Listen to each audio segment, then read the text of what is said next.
Diyormuş, hiç umurunda değilmiş, ben deliyim bilmiyormuş. Duydum başka yer bulmuş, unuttum adını diyormuş. Hiç umurunda değilmiş, ben deliyim bilmiyormuş.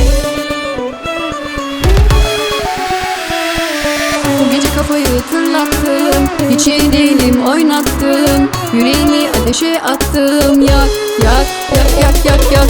Bu gece kafayı tırlattım, hiç iyi değilim oynattım. Yüreğimi ateşe attım, yak yak yak yak yak yak.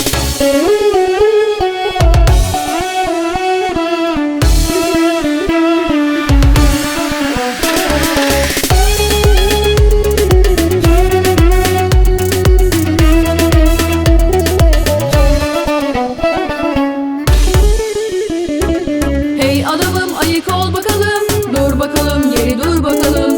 Bir kibritle ben çakarım, hem seni hem kendimi yakarım. Hey adamım, ayık ol bakalım, dur bakalım, geri dur bakalım. Bir kibritle ben çakarım, hem seni hem kendimi yakarım. Bu gece kafayı tırlattım, hiç iyi değilim oynattım. Yüreğimi ateşe attım, yak yak yak yak yak yak. Bu gece kafayı tırlattım, hiç iyi değilim oynattım. Yüreğimi ateşe attım, yak yak yak yak yak yak.